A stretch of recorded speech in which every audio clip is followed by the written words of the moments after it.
மந்திரத்தை எழுந்து நின்று விண்ணதிரக்கூடிய அளவிற்கு திராவிட முன்னேற்ற கழகத்துடைய ஆட்சியை விட்டு ஓடக்கூடிய அளவிற்கு நம்முடைய குரலை ஒலிக்க வேண்டும். நம்முடைய தலைவர் உங்கள் மத்தியிலே வந்த உடனடியாக நடைபெற்றுக் கொண்டிருக்கக்கூடிய இந்த தீய சக்தி திராவிட முன்னேற்ற கழகத்துடைய ஆட்சி அகற்றப்படும் என்பதை மக்களுக்கு உணர்த்தக்கூடிய வகையில் உங்களுடைய குரலை எழுப்ப வேண்டும் என்று கேட்டு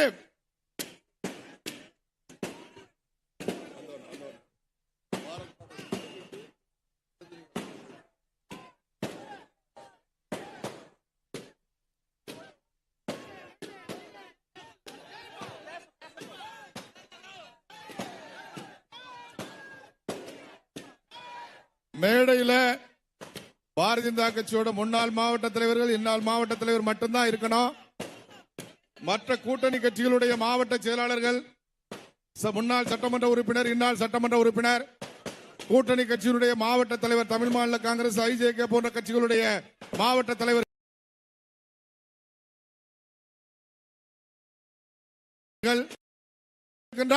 பாரத் மாதாக்கு எழுந்து நின்று இரண்டு கரத்தை உயர்த்தி திராவிட முன்னேற்ற கழகத்துடைய ஆட்சியை விட்டு ஓடக்கூடிய அளவில் நம்முடைய குரலை எழுப்ப வேண்டும். பாரத் மாதாக்கு, பாரத் மாதாக்கு, வந்தே மாதரம், வந்தே மாதரம், வந்தே மாதரம். நம்முடைய மாவட்ட தலைவர் வரவேற்பு.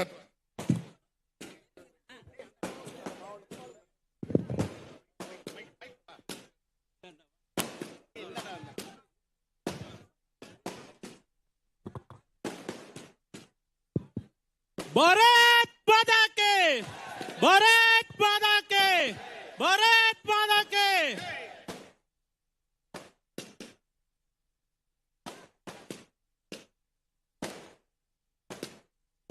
இன்று திருவண்ணாமலை தெற்கு மாவட்டத்தின் சார்பாக தமிழகம் தலை நிமிர தமிழின் பயணத்திற்கு நமது திருவண்ணாமலைக்கு வருகை தந்துள்ள நமது ஒப்பற்ற தலைவர்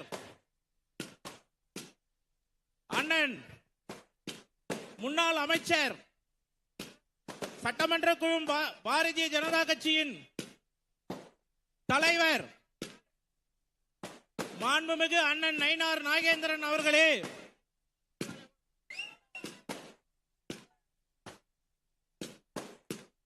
நமது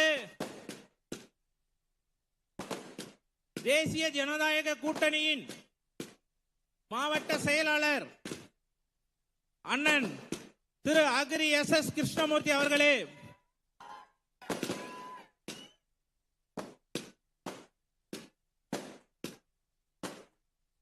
திருவண்ணாமலை கிழக்கு மாவட்டத்தின் செயலாளர் பாசத்திற்குரிய அண்ணன்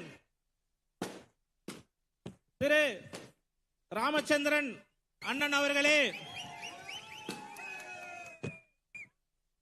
நமது பாரதிய ஜனதா கட்சியின் மாநில செயலாளர் அண்ணன் கோ வெங்கடேசன் அவர்களே,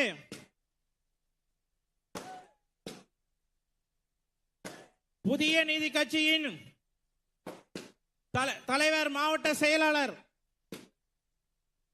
கலிவர்தன் அவர்களே, தமிழ் மாநில காங்கிரஸ் கட்சியின் மாவட்ட தலைவர் அண்ணன் ராஜர் கிருஷ்ணமூர்த்தி அவர்களே, அண்ணன் கே.பி. தங்கமணி அவர்களே, நமது பாரதிய ஜனதா கட்சியின் மாநில பொதுச் செயலாளர் அண்ணன் கருப்பு முருகானந்தம் அவர்களே, நமது பெருங்கோட்ட அமைப்பு செயலாளர் அண்ணன் குணசேகரன் அவர்களே,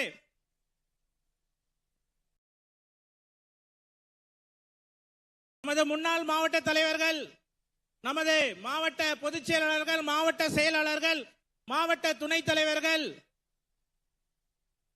இந்த கூட்டத்திற்கு ஏற்பாடு செய்த மிகவும் சிறப்பாக செய்து கொண்டிருக்கின்ற நமது மண்டல் தலைவர்கள், அணிபிரிவினுடைய மாவட்ட தலைவர்கள் அனைவரையும் திருவண்ணாமலை தெற்கு மாவட்ட பாரதிய ஜனதா கட்சியின் சார்பாக வருக வருக என்று வரவேற்று भारत माता के, भारत माता के.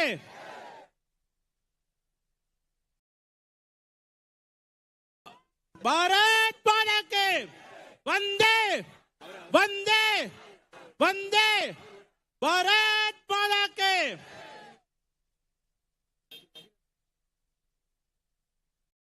அனைத்து இந்திய அண்ணா திராவிட முன்னேற்ற கழகத்தின் கிழக்கு மாவட்ட செயலாளர் அண்ணன் ராமச்சந்திரன் அவர்கள் சிறப்புரையாற்றுவார்.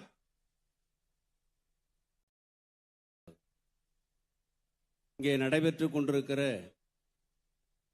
இந்த சிறப்பான பாரதிய ஜனதா கட்சியினுடைய மக்கள் சந்திப்பு நிகழ்ச்சியிலே கலந்து கொண்டு சிறப்புரை ஆற்றுவதற்கு வருகை தந்திருக்கிற பாரதிய ஜனதா கட்சியினுடைய மாநில தலைவரும் எங்களுடைய அன்பிற்கு மிகுந்த மரியாதைக்கும் உரிய இனிய சகோதரர் திரு நயினார் நாகேந்திரன் அவர்களையும், திருவண்ணாமலை தெற்கு மாவட்டத்தினுடைய அனைத்து இந்திய அண்ணா திராவிட முன்னேற்ற கழகத்தினுடைய செயலாளர் மரியாதைக்குரிய திரு அக்ரி SS கிருஷ்ணமூர்த்தி அவர்களையும், பாரதிய ஜனதா கட்சியினுடைய தெற்கு மாவட்டத்தினுடைய தலைவர் திரு ரமேஷ் அவர்களையும் மற்றும் இந்த நிகழ்ச்சியிலே பங்கு பெற்றிருக்கிற அனைவரையும் வருக வருக என்று வரவேற்று வருகிற 2026 சட்டமன்ற தேர்தலில் திருவண்ணாமலை தொகுதியில் தேசிய ஜனநாயக கூட்டணியின் சார்பில் அனைத்து இந்திய அண்ணா திராவிட முன்னேற்ற கழகத்தின் சார்பாகவோ அல்லது கூட்டணி கட்சியினுடைய சார்பாகவோ யார் வேட்பாளராக இங்கே நிறுத்தப்பட்டாலும் திமுகவை எதிர்த்து வெற்றி பெற செய்து தமிழகத்திலே 26 அனைத்து இந்திய அண்ணா திராவிட முன்னேற்ற கழகத்தினுடைய பொதுச் செயலாளர் தேசிய ஜனநாயக கூட்டணியின் தமிழ்நாட்டின் தலைமை பொறுப்பேற்று நடத்தி கொண்டிருக்கிற அண்ணன் எடப்பாடியார் அவர்களை முதலமைச்சராக்குவதற்கு திருவண்ணாமலை சட்டமன்ற உறுப்பினரும் அங்கே வருகை தந்த அந்த எண்ணிக்கையில் பங்கு பெறக்கூடிய வாய்ப்பை நீங்கள் எல்லாம் தர வேண்டும் என்று கேட்டுக்கொண்டு வருகை தந்திருக்கிற நம்முடைய அன்புக்கும் மிகுந்த மரியாதைக்கும் உரிய பாரதிய ஜனதா கட்சியினுடைய மாநில தலைவர் எங்கள் அன்புக்குரிய திரு நயினார் நாகேந்திரன் அவர்களை மறுபடியும் மறுமுறை வருக வருக என வரவேற்று வாய்ப்புக்கு நன்றி கூறி நிறைவு செய்கிறேன். நன்றி, வணக்கம். நன்றி. அடுத்ததாக அனைத்து இந்திய அண்ணா திராவிட முன்னேற்ற கழகத்தின் மேற்கு மாவட்ட செயலாளர் தெற்கு மாவட்ட செயலாளர் மதிப்புக்குரிய அண்ணன் முன்னாள் அமைச்சர் சட்டமன்ற உறுப்பினர் அண்ணன் திரு அக்ரி SS கிருஷ்ணமூர்த்தி அவர்களை சிறப்புரை ஆற்றுமாறு அன்போடு அழைக்கின்றேன்.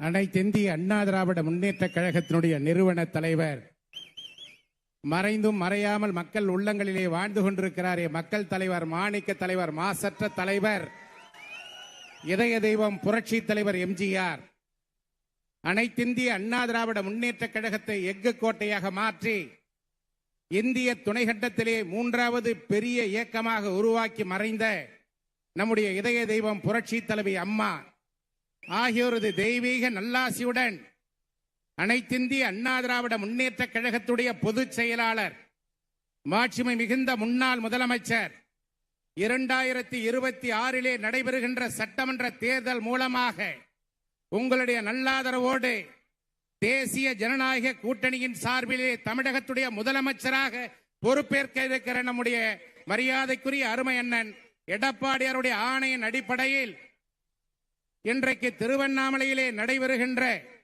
மாபெரும் பொதுக்கூட்டத்திலே கலந்து கொண்டு சிறப்புரை ஆற்றுவதற்காக வருகை தந்திருக்கிற பாரதிய ஜனதா கட்சியினுடைய மாநில தலைவர், தமிழக சட்டப்பேரவையினுடைய பாரதிய ஜனதா கட்சியினுடைய சட்டப்பேரவை தலைவர், என்றைக்கும் என்னுடைய அன்பிற்கு மிகுந்த மரியாதைக்கும் உரிய அருமை அண்ணன் நயினார் நாகேந்திரன் ஜி அவர்களே,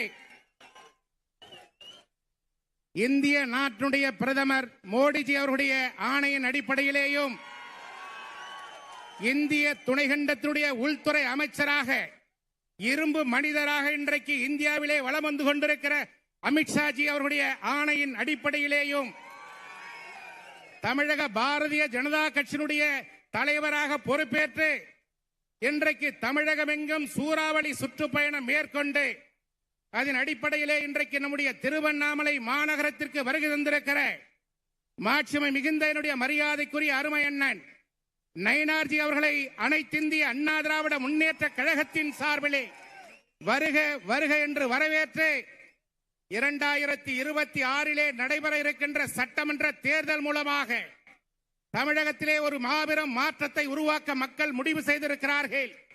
அனைத்திந்திய அண்ணா திராவிட முன்னேற்ற கழகத்துடைய பொதுச் செயலாளர் அண்ணன் எடப்பாடி அவர்கள் தலைமையிலே தமிழகத்திலே தேசிய ஜனநாயக கூட்டணி அமைந்திருக்கிறது.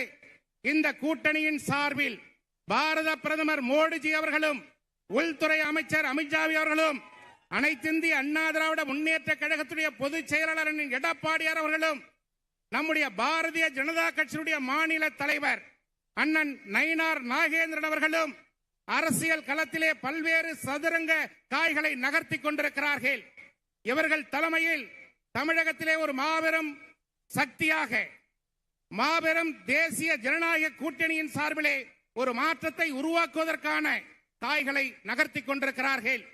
அப்படிப்பட்ட சூழ்நிலையில் தமிழகத்திலிருந்து தீய சக்தியான திராவிட முன்னேற்ற கழகத்தை வீழ்த்த வேண்டும், விரட்டி அடிக்க வேண்டும் என்பதற்காக இன்றைக்கு திருவண்ணாமலை மாநகருக்கு வருகின்றிருக்கிற அண்ணன் நயினார் நாகேந்திரன் சொல்லுகின்ற கருத்துக்களை ஏற்று அதன்படி இந்த சட்டமன்ற தொகுதியிலே தேசிய ஜனநாயக கூட்டணி வெற்றி பெற வேண்டும், இந்த தொகுதியிலே போட்டியிடுகின்ற திராவிட முன்னேற்ற கழகத்துடைய வேட்பாளரை டெபாசிட் இழக்க வேண்டும் என்பதை சொல்லி மிக சிறப்பான நிகழ்ச்சியினை ஏற்பாடு செய்திருக்கிற திருவண்ணாமலை தெற்கு மாவட்ட பாரதிய ஜனதா கட்சியினுடைய தலைவர் அன்பிற்கினிய சகோதரர் ரமேஷ் அவர்களுக்கும் என்னுடைய நன்றியை தெரிவித்து வாய்ப்புக்கு நன்றி கூறி இடம் சாருகிறேன்.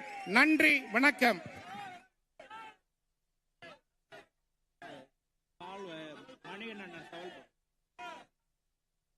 இந்திய உழவர் உழைப்பாளர் கட்சியின் தலைவர் வேட்டவள மணிகண்டன் அவர்கள் தலைவர் அவர்களுக்கு பொன்னாடையை அணிவிப்பார்.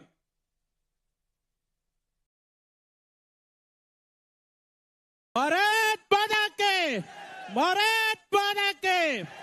நெல்லையில் இருந்து தென்றலாக புறப்பட்டு இன்று தமிழகம் முழுவதும் சூறாவளியாக சுற்றுப்பயணம் செய்து கொண்டிருக்கும் நமது ஆற்றல் மிகு ஒப்பற்ற தலைவர் அண்ணன் இப்பொழுது சிறப்புரை ஆற்றுவார்.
அனைவருக்கும் வணக்கம். நாளைக்கு ஆஞ்சநேயர் ஜெயந்தி. இன்றைக்கு நமது மாவட்ட தலைவர் ரமேஷ் அவர்கள் நமக்கு ஆஞ்சநேயரை பரிசாக வெளித்திருக்கிறார்கள். இலங்கைக்கே சென்று சீதையை மீட்டு ராவணனை அழித்து ராமனுக்கு உதவியாக இருந்த ஆஞ்சநேயரை இன்னைக்கு வெற்றி மாலையாக சிலையாக இன்னைக்கு ரமேஷ் தந்திருக்கிறார்கள்.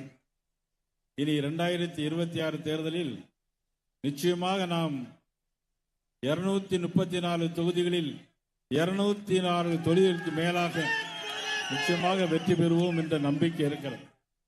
மீண்டும் அனைவருக்கும் வணக்கம். தமிழகம் தலைநிமிர தமிழனின் பயணம். தமிழகம் தலைநிமிர தமிழனின் எழுச்சி பயணத்தில் இன்றைக்கு திருவண்ணாமலை மாவட்டத்தில் அண்ணாமலையார் அருள் பாலிக்கின்ற இந்த ஊரில் நடைபெறுகிற இந்த நிகழ்ச்சியில் கலந்து கொண்டிருக்கின்ற முன்னாள் அமைச்சர், தெற்கு மாவட்ட கழகத்தினுடைய செயலாளர் மாண்புமிகு அக்ரி எஸ் கிருஷ்ணமூர்த்தி அவர்களே, முன்னாள் அமைச்சர் கிழக்கு மாவட்ட கழக செயலாளர் மாண்புமிகு எஸ் ராமச்சந்திரன் அவர்களே, மாவட்ட தலைவர் கவிதா வெங்கடேசன் அவர்களே, உழவர் உழைப்பாளர் கட்சியினுடைய விவசாயிகளுடைய தலைவர், எனது அன்புக்குரிய, இன்னும் சொல்லப்போனால் புரட்சி தலைவர் அம்மாவுடைய அன்பை பெற்ற வேட்டவலம் மணிகண்டன் அவர்களே, கருப்பு முருகானந்தம் அவர்களே, அவர்களோடு இணைந்து இந்த பயணத்தை தொடர்ந்து எல்லா இடங்களிலும் ஒருங்கிணைத்துக் கொண்டிருக்கின்ற தஞ்சாவூர் இளங்கோ, லோகநாதன், மகா சுசீந்திரன், வெங்கடேசன் உள்ளிட்ட அனைவருக்கும் எனது நன்றியை தெரிவித்துக் கொள்கிறேன். புதிய நீதி கட்சியினுடைய மாவட்ட செயலாளர் ராஜேந்திரன், முன்னாள் மாவட்ட தலைவர் பாலசுப்ரமணியம், முன்னாள் மாவட்ட தலைவர் ஜீவானந்தம், நேரு, முன்னாள் மாவட்ட தலைவர் காந்தி, முன்னாள் மாவட்ட தலைவர் தருமன், ஜெயன், ஜெய்நாத், கவிதா பிரித்திஷ், சங்கம் ரமேஷ், SP-K சுப்பிரமணியம், சங்கர் மற்றும் உள்ளிட்ட அனைத்து இந்திய அண்ணா திராவிட முன்னேற்ற கழகம், புதிய நீதி கட்சி, பாரதிய ஜனதா கட்சி, தமிழ் மாநில காங்கிரஸ் ஒருங்கிணைந்த தேசிய ஜனநாயக கூட்டணியின் ஒட்டுமொத்த பொறுப்பாளர்கள், ஒன்றியம், பகுதி, நகரம், சேர்மன் அனைவருக்கும் எனது முதற்கண் வணக்கத்தை நான் தெரிவித்துக் கொள்ள கடமைப்பட்டிருக்கிறேன். திருவண்ணாமலை என்று சொன்னால் உலகத்திலே மிக புகழ்பெற்ற ஒரு ஸ்தலம். திருவண்ணாமலை அண்ணாமலையாரும் சீனிவாச பெருமாளும் இணைக்கும் இந்த இடம், நினைத்தாலே முக்தி தரும் இந்த இடம், மகரிஷிகளும் யோகிகளும் வாழ்ந்த பூமி இந்த பூமி, சோழ மன்னர்கள் ஆண்ட பூமி இந்த பூமி, பாண்டிய மன்னர்கள் ஆண்ட பூமி இந்த பூமி, பல்லவ மன்னர்களும் விஜயநகர மன்னர்களும் சம்புராய மன்னர்களும் ஆளப்பட்ட பூமிதான் இந்த பூமி. முகலாய படையெடுப்பின் போது தன்னையே பலி கொடுத்த 3ஆம் வீர வல்லாளன் ஆட்சி செய்த பூமியும் இந்த பூமிதான். இந்த பூமியில்தான் இன்றைக்கு அண்ணன் அக்கிரி SS கிருஷ்ணமூர்த்தி அவர்கள் குறிப்பிட்டதை போல, அண்ணன் ராமச்சந்திரன் அவர்கள் குறிப்பிட்டு பேசியதை போல தீய சக்தியாக இன்றைக்கு ஒரு ஆட்சி நடந்து கொண்டிருக்கிறது.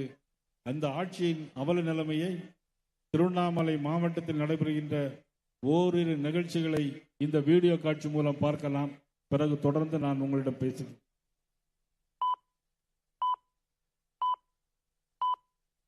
நினைத்தாலே முக்தி தரும் திருவண்ணாமலை என்பது சான்றோர் கூற்று. 6 ஆதாரங்களிலும் கலந்திருக்கும் அண்ணாமலையார் வீற்றிருக்கும் புண்ணிய பூமி இந்த திருவண்ணாமலை. இப்படிப்பட்ட தெய்வீக பூமியான திருவண்ணாமலை மாவட்டத்தை இந்த திமுக அரசு சிதைத்திருக்கிறது என்றே சொல்ல வேண்டும். இதை இந்த ஒரு செய்தியே உணர்த்தும். அகரம்பள்ளிப்பட்டு மற்றும் தொண்டாமனூர் கிராமங்களை இணைக்கும் வகையில் தென்பெண்ணை ஆற்றின் குறுக்கே 16 கோடியில் பாலம் கட்டப்பட்டது. தமிழக நெடுஞ்சாலைத்துறை சார்பில் கட்டப்பட்ட இந்த பாலத்தை செப்டம்பர் 2 தமிழக அமைச்சர் வேலூர் திறந்து வைத்தார். பாலம் திறக்கப்பட்டு ஒரு சில மாதங்களே ஆன நிலையில் தென்பெண்ணை ஆற்றில் ஏற்பட்ட வெள்ளப்பெருக்கில் பாலமும் அடித்து செல்லப்பட்டது. பாலம் கட்டின 2 மாதத்தில் இடிந்து விழுந்திருக்கிறது என்றால் இவர்கள் ஆட்சியின் லட்சணத்தை நீங்களே பாருங்கள்.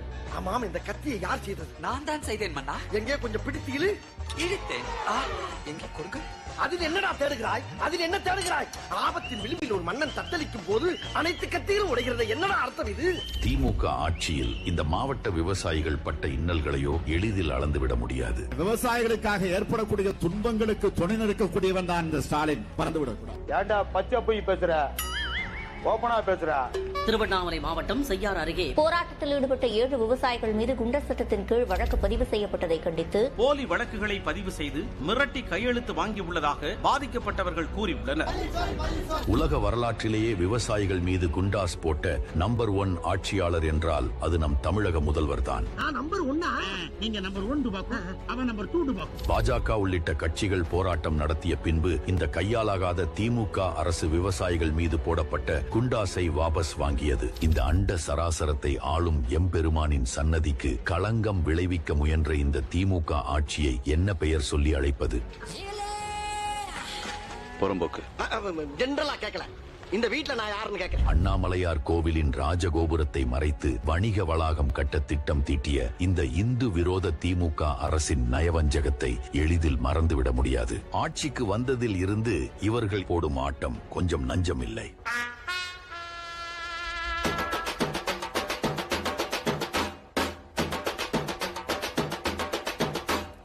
இதே மாவட்டத்தை சேர்ந்த திமுக அமைச்சர் இந்த பிரச்சனைகளை சரி செய்யாமல் என்ன செய்து கொண்டிருக்கிறார்? தேவாவேலு என்னும் நான் சேவாவேலு என்னும் நான். இந்தியா என்கிற வார்த்தைக்கு எந்த காலத்தில் நமக்கு எல்லாம் தாக்கம் இருந்திருக்கிறது? இந்தியானா ஏதோ வடக்கு இருக்கிற ஒரு ஊர், முடிஞ்சால் நம்ம ஊர்ல திராவிட நாடு பண்ண முடியுமான்னு நம்ம யோசிப்போம். இந்த மாவட்டத்தில் அரசு பள்ளிகளும் அரசு மருத்துவமனைகளும் பரிதாபகரமான நிலையில் உள்ளது. பெண்களுக்கு எதிரான குற்றங்கள் இரும்பு கரம் கொண்டு அடக்கப்படும் என்றார் முதல்வர். ஆனால் நிலைமை எப்படி இருக்கிறது என்று பாருங்கள். திருவண்ணாமலையில் இளம் பெண்களை பாலியல் வன்கொடுமை செய்து பாலியல் தொழிலில் ஈடுபடுத்திய வழக்கில் 8 பேரை போலீசார் கைது செய்துள்ளனர். மாணவியிடம் வீடு புகுந்து பாலியல் சீண்டலில் ஈடுபட்ட இளைஞர். ஆசிரியர்கள் தங்களிடம் தவறாக நடந்து கொண்டதாக மாணவிகள் தெரிவித்ததாக. திருவண்ணாமலையில் மட்டும் இவ்வளவு குற்றங்கள் நடந்துள்ளது. இப்பொழுது முதல்வரின் இரும்பு கரங்கள் எங்கே போனது? திருவண்ணாமலையை பல்வேறு இன்னல்களுக்கு ஆளாக்கும் இந்த திமுக அரசுக்கும் அதன் ஆட்சியாளர்களுக்கும் அடியோடு முடிவு கட்டுவோம். நம் திருவண்ணாமலை மாவட்டத்தின் நன்மைக்காக பாடுபடும் தேசிய ஜனநாயக கூட்டணி ஆட்சி அமைய ஆதரவு அளிப்போம்.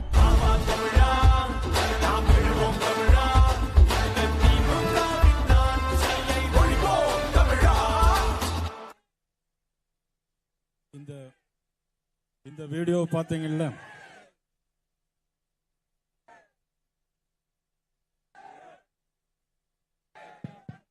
எல்லாரும் இந்த வீடியோ பார்த்துருப்பீங்க. கொஞ்சம் அமைதியா இருங்க. எல்லாரும் இந்த வீடியோ பார்த்துருப்பீங்க.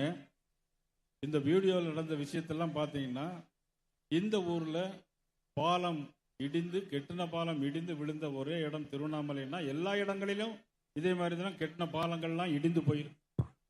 அது மட்டுமல்ல, திருவண்ணாமலை பார்த்தீங்கன்னா ஆட்சிக்கு வருவதற்கு முன்னாடி முதலமைச்சர், அப்பொழுது எதிர்கட்சி தலைவர் ஆட்சிக்கு வருவதற்கு முன்னாடி அவள் என்ன சொன்னாங்கன்னா, எந்த குற்றங்கள் நடந்தாலும் அதை நாங்கள் இரும்பு கரம் கொண்டு அடக்குவோம் என்று சொன்னாங்க. அப்படி சொன்ன முதலமைச்சராக வந்த பிறகு ஆட்சியில் என்னன்னா, எந்த பெண்களுக்கும் பாதுகாப்பு கிடையாது. பெண்களுக்கு எதிரான குற்றங்கள் 60% கூடியிருக்கிறது. இதே பெண்களுக்கு என்னான பாலியல் குற்றங்கள் 15% கூடியிருக்கிறது. போக்சோ குற்றங்கள் 52% கூடியிருக்கிறது. ஏன் ரொம்ப சொல்ல போனா, 2025ஆம் ஆண்டு இதே ஊருக்கு தியானம் செய்ய வந்த ஒரு பெண்ணை, தியானம் செய்ய வந்த ஒரு வெளிநாட்டு பெண்ணை பாலியல் பலாத்காரம் பண்ணதும் இதே ஊரில் என்று சொன்னால் போலீஸ்காரர்கள் என்ன செய்து கொண்டிருக்கிறார்கள் நாம் கேட்கலாம். அப்படி கேட்கும்போது, கிரிவலம் வந்த ஒரு ஆந்திரா பெண்ணை 2 போலீஸ்காரங்க, இதே ஊரில் 2 போலீஸ்காரங்க தன்னுடைய தாய் முன்னாலேயே தூக்கிட்டு போய் பாலியல் பலாத்காரம் பண்ணதும் இதே திருவண்ணாமலையில் என்று சொன்னால் காவல்துறை என்ன செய்து கொண்டிருக்கிறது? வேலியே பயிரை மேய்ந்தால் யார் என்ன செய்ய முடியும்? ஆக அவ்வளவு மோசமான ஒரு ஆட்சி இன்றைக்கு, ஒரு அவல நிலைமை. உச்சமே இல்லாமல் சொல்கிறார்கள். பெண்களை வைத்து வெல்லும் மாநாடு, பெண்களை வைத்து பெண்களுக்கே வெல்லும் மாநாடு என்று மாநாடு வரை நடத்துகிறார்கள். உண்மையிலேயே கேவலமாக இருக்கிறது. பாரதி சொன்னதுதான் ஞாபகத்திற்கு வருது. விதியே விதியே தமிழ் சாதியே என்று தலையில் அடித்துக் கொண்டான் பாரதி. ஆனால் இன்றைக்கு தமிழ் சாதி, இன்றைக்கு பெண்கள் எல்லாம் இன்றைக்கு மானபங்கப்படுத்தப்படுகிறார்கள். அவ்வளவு ஒரு மோசமான இன்னைக்கு வழிகாட்டுதலோடு இன்னைக்கு இந்த ஆட்சி நடைபெற்றுக் கொண்டிருக்கிறது என்று சொன்னால், காவல்துறையுடைய ஈரல் புறையோடிவிட்டோம். காவல்துறை செயல்பாட்டில் இல்லை. காவல்துறை முதலமைச்சருடைய அவுட் ஆஃப் கண்ட்ரோல்ல போயிருக்கிறது என்று சொன்னால் என்ன காரணம் என்று சொன்னால், ஒரு டிஜிபியை கூட அவங்களால் நியமனம் செய்ய முடியவில்லை. ஆனா போட்ட டிஜிபி என்ன ஆயினார்னா, அவருக்கு ஹார்ட் அட்டாக்னு போயிட்டார். எதற்காக ஹார்ட் அட்டாக்னு போனார்னா, திருப்பரங்குன்றத்திலே தீபம் ஏற்ற வேண்டும் என்று நீதிபதி உத்தரவிடுகிறார். இல்லை என்றால் கண்டெம்ட் ஆஃப் த கோர்ட் போகும் என்று சொன்ன உடனேயே அவருக்கு அந்த டிஜிபிக்கு ஹார்ட் அட்டாக் வந்துருச்சு. முருகப்பெருமானுக்கு எதிராக என்ன செஞ்சாலும் ஹார்ட் அட்டாக் டிஜிபிக்கு மட்டும் வராது, ஒட்டுமொத்தமா எல்லாருக்குமே எதிராக அவனிற்கும் வரும் என்பதை தெரிவித்துக் கொள்கிறேன். உலகம் முழுவதும் இருந்து திருவண்ணாமலைக்கு வருகிறார்கள். ஆனால் கிரிவலம் வருகின்ற பொழுது எல்லா இடங்களிலும் ஆக்கிரமிப்பு அதிகமாக இருக்கிறது. கார்த்திகை தீபத்திற்கு லட்சக்கணக்கான மக்கள் வருகிறார்கள். கிரிவலம் வருவதற்கு லட்சக்கணக்கான மக்கள் சுற்றி வருகிறார்கள். இவ்வளவு மோசமான சூழ்நிலையில் மலைச்சரிவு வேற ஏற்பட்டு நிறைய வீடுகள் வேற அங்க சேதமடைந்திருக்கிறது. இந்த ஆக்கிரமிப்புகளை கூட திமுக ஆட்சியால் அகற்ற முடியவில்லை என்று சொன்னால் நாம் என்ன செய்ய முடியும்? நாம் எல்லோரும் ஒன்றாக சேர்ந்து தேசிய ஜனநாயக கூட்டணி வெல்ல வேண்டும். 2026ஆம் ஆண்டு ஏப்ரல் மாதம் நடைபெறுகின்ற தேர்தலில் ஒட்டுமொத்தமாக இந்த திமுகவுக்கு ஆப்பு வைக்க வேண்டும் என்று இந்த நேரத்தில் நான் பணிவோடு நான் கேட்டுக்கொள்கிறேன். ஆனால் இதே திருவண்ணாமலை மாவட்டத்தில் கள்ள சாராய பெருக்கு எப்பொழுது நடந்ததுன்னு சொன்னா, கள்ளக்குறிச்சியிலே 65 பேர் இறந்து போனார்கள் கள்ள சாராயம் குடி. முதலமைச்சர் 10 லட்சம் ரூபாய் கொடுத்தார். விவசாயி இறந்து போனால் 2 லட்சம் 3 லட்சம், ரோட்டில் ஆக்சிடென்ட்ல இறந்து போனால் 2 லட்சம் 3 லட்சம். ஆனால் கள்ளச்சாராயம் குடித்து இறந்து போனால் 10 லட்சம் ரூபாய் கொடுக்கக்கூடிய ஒரு முதலமைச்சரை நாம் இப்பொழுதுதான் பார்க்கிறோம். அவ்வளவு ஒரு மோசமான ஆட்சி கீழ்பெண்ணாரத்தூரில். அதன் பிறகு 65 பேர் இறந்து போனது பிறகாவது அவர்கள் சுதாரிக்க வேண்டும். அதன் பிறகு இங்க பாத்தீங்கன்னா திருவண்ணாமலையில அதற்கு பிறகு 4 பேர் கள்ளச்சாராயம் குடித்து இறந்து போனதும் இதுதான். டாஸ்மாக வச்சு கல்லா கட்டுறாங்க. ஆனா திட்டம் போடணும் சொல்றாங்க. அவங்க போடுற திட்டம் எல்லாம் இந்த வருஷம் டாஸ்மாக்ல எவ்வளவு ரூபாய் வித்திருக்கிறது, இந்த தீபாவளிக்கு எவ்வளவு ரூபாய் வித்திருக்கிறது, அடுத்தது பொங்கலுக்கு எவ்வளவு ரூபாய் விற்க வேண்டும், இதற்காக திட்டம் போடுகிறார்கள் தவிர ஒரு நல்ல ஆட்சி தர வேண்டும் என்பதற்காக எந்த திட்டமும் இந்த ஆட்சியில் இல்லை. அதே மாதிரி வாக்குறுதி, ஏகப்பட்ட வாக்குறுதி சொன்னாங்க. 525 வாக்குறுதிகளை சொல்லித்தான் இந்த ஆட்சிக்கே வந்தார்கள். பொய்யான வாக்குறுதி. வாழைப்பழத்திற்கு விரைந்தபட்ச ஆதரவுகளை தருவோம் என்று சொன்னார்கள். இதுவரையிலும் தந்தார்களா? இல்லை. கூட்டுறவு சங்கங்கள் மூலமாக சர்க்கரை மற்றும் வெல்லங்களை நாங்கள் கொள்முதல் செய்வோம் என்று சொன்னார்கள். அவருடைய வாக்குறுதியிலே இருக்கிறது, தேர்தல் வாக்குறுதியிலே இருக்கிறது. அதுவும் இல்லை. ஒன்றியந்தோறும் தானிய கிடங்கு அமைப்போம் என்று சொன்னார்கள். எல்லா இடங்களிலும் தமிழ்நாட்டில் இருக்க 396 ஒன்றியங்களிலும் தானிய கிடங்குகள் அமைப்போம் என்று சொன்னார்கள்.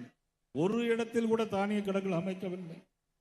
தென்னை விவசாயிகள் சங்கம் மூலமாக நீராபானம் விற்பதற்கு நாங்கள் ஏற்பாடு செய்வோம், அதன் மூலம் தென்னை விவசாயிகளுக்கு அதிகமான வருமானம் வரும் என்று சொன்னார்கள். அதுவும் அவர்கள் செய்யவில்லை. வேளாண் துறையை பொறுத்தமட்டிலும் வேளாண் விவசாயிகளுக்கு பிரச்சனை தீர்ப்பதற்காக விவசாய பிரதிநிதிகளை கொண்ட ஒரு கவுன்சில் அமைப்போம் என்று சொன்னார்கள். வேட்டவலம் மணிகண்டன் இங்க வந்திருக்கிறார். ஒரு கவுன்சிலையும் அமைக்கல. பச்சை துண்டு போட்டு சபரிமலைக்கு 5 பேர் போயிருக்கிறாங்க, அவங்களையும் பிடிச்சு அரெஸ்ட் பண்ணி வச்சிருக்காங்க. 22 பேர், 23 பேரை இன்னைக்கு அரெஸ்ட் பண்ணிருக்காங்க. பச்சை துண்டு போட்டாலே அரெஸ்ட் பண்றாங்க. கேட்டா நான் டெல்டா விவசாயி, டெல்டா பகுதியை சேர்ந்தவன், விவசாயிகளின் தோழன் என்று பச்சை துண்டெல்லாம் போட்டார். வயல்வெளியிலெல்லாம் நடந்தார். எப்படி நடந்தார்னா ஷூ போட்டுட்டு பரப்புல காங்கிரீட் போட்டு அதன் மேல நடந்து போனார். இவர்தான் விவசாயிகளின் தோழன் என்று சொன்னால் வேடிக்கையாக இருக்கிறது.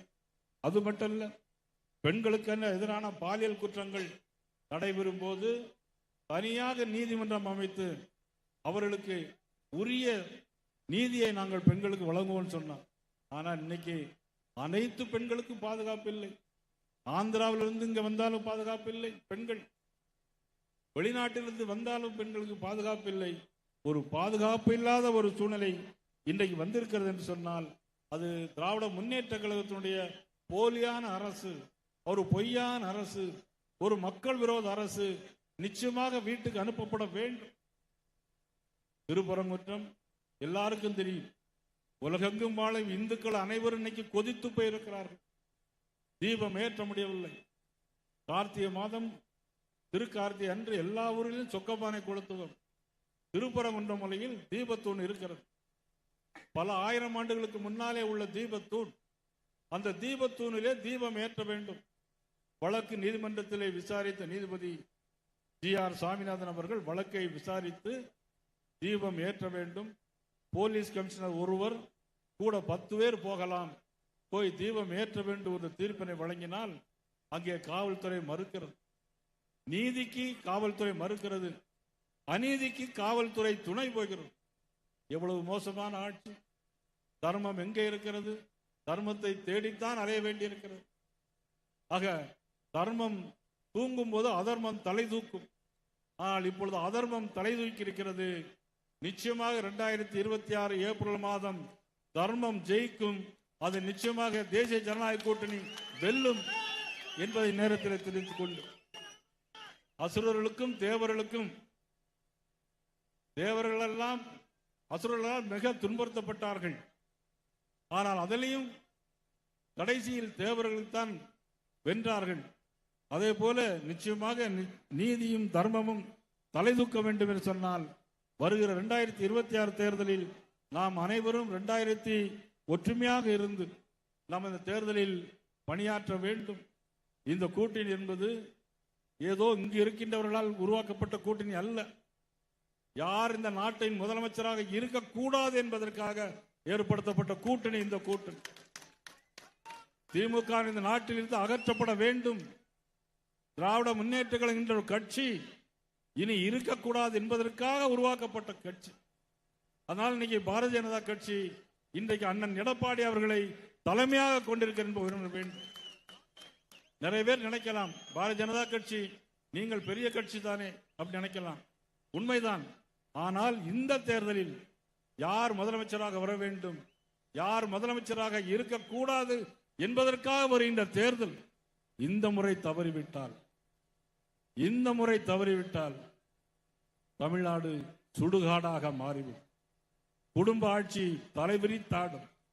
பெண்கள் ரோட்டிலே போக முடியாது. அதற்காகத்தான் நான் இந்த நேரத்திலே அன்போடு கேட்டுக்கொள்வது, இன்றைக்கு கூட மதுரையிலே ஒரு ஆட்டோ இளைஞன் பாரதிய ஜனதா கட்சியை சேர்ந்தவன் அல்ல, RSS சேர்ந்தவன் அல்ல, அண்ணா திமுகவை சேர்ந்தவன் அல்ல, திருப்பரங்குன்றத்தில் தீபம் ஏற்ற முடியவில்லை என்று அவன் பேரும் அவர் ஆட்டோ டிரைவர் இப்பொழுது 7 மணிக்கு தன்னுடைய உடலிலே தீ வைத்து தன்னையே மாய்த்து கொண்ட காட்சி இன்னைக்கு மதுரையிலே அரங்கேறிக்கிறது. பெரியார் சிலை பின்னாலே போய் நான் சொல்வது இப்பொழுது நடந்த சம்பவம்.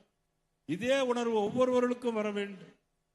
நாம் இனிமேல் இந்த திருநாட்டில் நம்ம இருக்கிறோம் என்று சொன்னால் நமக்கு உரிய பாதுகாப்பு வேண்டும், நம்முடைய சமுதாயத்துக்கு பாதுகாப்பு வேண்டும், தமிழ் சமுதாயத்துக்கு பாதுகாப்பு வேண்டும் என்பதற்காக நாம் அனைவரும் பாடுபட வேண்டும் என்று இந்த நேரத்திலே கேட்டுக்கொண்டுகிறேன். நீதிபதி சாமிநாதன் மீதில் இம்ப்ளீச்மெண்ட் கொண்டு வந்திருக்கிறார் உச்ச நீதிமன்றத்தில். எத்தனை பேர் கையெழுத்து போட்டிருக்காங்க? 106 பேர். அதில் கையெழுத்து போட்ட எம்பிக்களில் பாதி பேர் எதற்கு கையெழுத்து போட்டேன் என்று கூட தெரியாது. அவர்களை கூப்பிட்டு கேட்ட உடனே சொல்லியிருக்காங்க கையெழுத்து கேட்டாங்க போட்டோம் அப்படின்னு இருக்காங்க. ஆனா பாரதிய ஜனதா கட்சியை சேர்ந்த தலைவர்கள் அண்ணன் அக்கறை SS மூர்த்தி எங்க பேசியது போல பாரத நரேந்திர மோடி அவர்களையும் அமித்ஷா அவர்களையும் சாதாரணமாக நினைத்தால் நீங்கள் இந்த நாட்டிலே இருக்க முடியாது என்பதை தெரிவித்துக் கொள்கிறேன். காரணம், யார் யாருடைய கையெழுத்து, உங்களுடைய போட்ட கையெழுத்து உண்மையிலே அவர்கள் போட்ட கையெழுத்து தானா, அல்ல மாதிரியாக திமுகவினரே போலி கையெழுத்து போட்டு பாராளுமன்றத்தில் கொடுத்திருக்கிறார்கள் என்பதுதான் இன்றைக்கு இருக்கக்கூடிய விசாரணை. அந்த கையெழுத்து செக்கப்புக்கு போயிருக்கிறது. யார் யார் மாத்தி கையெழுத்து போட்டாங்கன்ற விவரம் விரைவில் தெரிய வரும். அதற்காக இதுவரையிலும் எத்தனை இம்ப்ளீச்மெண்ட் கொண்டு வந்திருக்கிறாங்க. பாராளுமன்றத்தில் 7-8 இம்ப்ளீச்மெண்ட் கொண்டு வந்திருக்காங்க. ஒரு இம்ப்ளீச்மெண்ட் கூட நிறைவேறிய கிடையாது. மதிப்புக்குரிய GR சாமிநாதன் சுத்தமான ஒரு நேர்மையான நீதிபதி. இதுவரையிலும் துளி கூட வரும்போது ஒரு கடுகளவு கூட அவர் மீது யாரும் குறை சொல்ல முடியாது. அற்புதமான நீதியரசரை பார்த்து இவ்வளவு தூரம் இன்னைக்கு கேள்விகள் கேட்டிருக்கிறார் சொன்னால் உச்ச நீதிமன்றம் திமுகவை கேள்வி கேட்டிருக்கிறது. நீங்கள் ஏன் அவர்கள் மீது நடவடிக்கை, நீதிபதி சொன்ன மீது நடவடிக்கை இல்லை என்று சீஃப் செக்ரட்டரி இன்னைக்கு கேள்வி கேட்டிருக்கிறது. அது மட்டுமல்ல, இன்னைக்கு காவல்துறை இவ்வளவு மோசமான முறை நடைபெற்றிருக்கிறது என்று உச்ச நீதிமன்றம் சுட்டிக்காட்டியிருக்கிறது, கண்டனம் தெரிவித்திருக்கிறது. இதற்கெல்லாம் காரணம் ஒரு பாசிச ஆட்சி, ஒரு குடும்ப ஆட்சி, ஒரு சமுதாயத்தை வைத்துக் கொண்டு பெரும்பான்மை சமுதாயத்தை ஏய்க்கின்ற ஆட்சி. அவர்களுக்கு சாவு மணி அடிக்க வேண்டும் என்று நான் இந்த நேரத்திலே நான் உங்கள் அனைவரையும் நான் கேட்டுக்கொள்கிறேன். நிச்சயமாக வருங்காலத்தில் நீங்கள் நினைக்கிற அத்தனை நிகழ்வுகளும் நிச்சயமாக நடைபெறும்.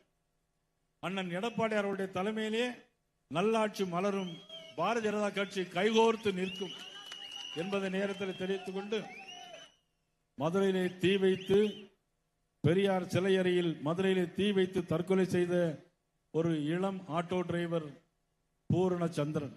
அவர் பேரு பூரணச்சந்திரன்.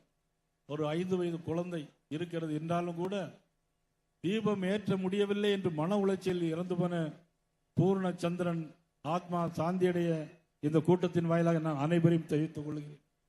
மோடி அவர்கள் அமெரிக்காவுக்கு போனாலும் சரி, ரஷ்யாவுக்கு போனாலும் சரி, நமது மோடி அவருடைய கையை பிடித்து கொண்டு வணங்குகின்ற காட்சியெல்லாம் இன்னைக்கு அதிகர்கள் இருக்கிறார்கள் சொன்னால் அவருடைய திறமை, நேர்மை. இந்திய திருநாடு இன்னைக்கு உலக வரைபடத்தில் இவ்வளவு தூரம் வல்லரசாக இருக்கிறது என்று சொன்னால் பாரத நரேந்திர மோடி அவருடைய திறமையும் செயல்பாடு என்பதை மறந்துவிட முடியாது. அமெரிக்க அதிபர் இந்தியாவிலிருந்து ஏற்றுமதியான எல்லா பொருட்களுக்கும் 50% வரி போட்டார். 50% வரி போட்ட உடனே நமது மோடி அவர்கள் இங்கிருந்து புறப்பட்டு கீழ் திசை நாடுகள், ரஷ்யா போன்ற நாடுகளுக்கு போய் அந்த ஏற்றுமதி பொருட்களை அங்கே அனுப்பும்படி உத்தரவு போட்டதன் அடிப்படையில் இப்பொழுது அமெரிக்க பாராளுமன்றத்தில் திருப்பி தீர்மானம் கொண்டு வந்திருக்கிறார்கள். இந்திய பொருட்களுக்கு நாங்கள் வரி விதிப்பை ரத்து செய்ய வேண்டும் என்ற தீர்மானத்தை அமெரிக்க பாராளுமன்றத்தில் கொண்டு வந்திருக்கிறார். அவருடைய திறமையெல்லாம் தெரியாமல் நம்முடைய குட்டி மாநிலத்தில் இருந்து கொண்டு அவருக்கு எதிராக பேசுவது, கோஷம் போடுவது என்று சொன்னால், இமயமலையின் உச்சியில் இருப்பவர் மோடி அவர்கள். நீங்கள் கிணற்றின் அடி பாதாளத்தில் இருந்து கொண்டு அவளை எட்டி பார்த்தால் அவருடைய புகழும் பெருமையும் உங்களால் பார்க்க முடியாது, பேச முடியாது. விநாச காலே விபரீத புத்தி என்று சொல்லுவார்கள். இன்றைக்கு அது இந்த ஆட்சிக்கு ஏற்பட்டிருக்கிறது. வெகு விரைவில் இந்த ஆட்சி வீட்டுக்கு அனுப்பப்படும் என்பதை நேரத்தில் தெரிந்து கொண்டு இந்த மாவட்டத்தில் மட்டும் 150 கோடி ரூபாய்க்கு மேலாக ரயில் திட்டங்கள் தந்திருக்கிறார் மோடி அவர்கள். அது மட்டுமல்ல, 45,000 பேருக்கு ஆண்டு ஒன்றிற்கு 6,000 ரூபாய் கொடுக்கிறது இந்த மாவட்டத்தில் மட்டும் மோடி அவர்கள். அதற்கு 250 கோடி ரூபாய் செலவாகிறது. சென்னை, விழுப்புரம், திருவண்ணாமலை ஆக ரோடுக்கு, சாலைக்கு 576 கோடி ரூபாய் ஒதுக்கி இருக்கிறார்கள். மொத்தம் 14 லட்சம் கோடி ரூபாய் தமிழ்நாட்டிற்கு தந்தது மோடி அவர்கள். இதற்கு முன்பு காங்கிரஸ் கூட்டத்தில் நீங்கள் இருந்தீர்களே, என்ன செய்தீர்கள்? அண்ணன் எடப்பாடி அவர்கள் முதலமைச்சராக இருக்கின்ற பொழுது 11 மருத்துவக் கல்லூரிகளை தந்தார்கள். 11 மருத்துவக் கல்லூரிகள் தந்தது மோடி அவர்கள், பெற்று தந்தது அண்ணன் எடப்பாடி அவர்கள். இப்படி ஒரு டபுள் இன்ஜின் சர்க்கார் வர வேண்டும் என்று சொன்னால், நல்ல ஆட்சி வர வேண்டும் என்று சொன்னால், ஊழல் இல்லாத அரசு வர வேண்டும் என்று சொன்னால், வர இருக்கின்ற தேர்தலில் ஜனநாயக கூட்டணிக்கு உங்களது பொன்னான ஆதரவை தர வேண்டும். தாமரை சின்னமாக இருந்தாலும் சரி, புரட்சித்தில் எம்ஜிஆர் தந்த ரெட்டரை சின்னமாக இருந்தாலும் சரி, எந்த நமது தோழமை கட்சிகள் எந்த சின்னமாக இருந்தாலும் அந்த சின்னங்களில் வாக்குகளை தந்து வெற்றி பெற செய்ய வேண்டும். இன்றைக்கு பல பேர் புதிய கட்சிகள் ஆரம்பித்திருக்கிறார்கள். புதிய கட்சிகள் ஆரம்பித்து சினிமாவில் நடிப்பது போல இன்றைக்கு கட்சி நடத்தலாம் என்று நினைத்துக் கொண்டிருக்கிறார்கள். நான் அவர்களுக்கு ஒன்று சொல்லுவேன். இந்தியாவிலே மிகப்பெரிய கட்சி மட்டுமல்ல, உலகத்திலே மிகப்பெரிய கட்சி பாரதிய ஜனதா கட்சி. 1600 எம்எல்ஏக்கள், 270 நாடாளுமன்ற உறுப்பினர்களை பெற்ற கட்சி பாரதிய ஜனதா கட்சி. மறுக்க முடியுமா? இன்னைக்கு நீங்க பேசுகிறீர்கள், போட்டி யாருக்கும் யாருக்கும். தேர்தல் வரும், தீர்ப்புகள் வரும், வாக்குச்சாவடி எண்ணி முடியும் போது தெரியும் தீர்ப்பு யார் பக்கம் இருக்கின்றால். புரட்சித்தில் எம்ஜிஆர் சொன்னது போல, மக்கள் என் பக்கம் என்பது போல தேசிய ஜனநாயக கூட்டணி பக்கம் மக்கள் இருப்பார்கள். ஆட்சியில் தாமரை மலரும், இரட்டையிலே மலரும், எல்லாம் வளரும் என்று சொல்லி வாய்ப்புக்கு நன்றி கூறி விடைபெறுகிறேன். நன்றி, வணக்கம். நன்றி உரை முன்னாள் மாவட்ட தலைவர் பாலசுப்ரமணியம் அண்ணன் அவர்கள். வரலாற்று சிறப்புமிக்க நிகழ்ச்சியிலே கலந்து கொண்டு சிறப்புரையாற்றிய அன்புக்குரிய அண்ணன் நயினார் நாகேந்திரன் அவர்களுக்கும், அனைத்து இந்திய அண்ணா திராவிட முன்னேற்ற கழகத்தினுடைய மாவட்ட கழக செயலாளர்கள் அன்புக்குரிய சகோதரர் ராமச்சந்திரன் அவர்களுக்கும், அண்ணன் அக்ரி SS கிருஷ்ணமூர்த்தி அவர்களுக்கும், ஏனைய தோழமை கட்சியினருக்கும் மனமார்ந்த நன்றியை தெரிவித்துக் கொள்கிறேன். நன்றி, வணக்கம்.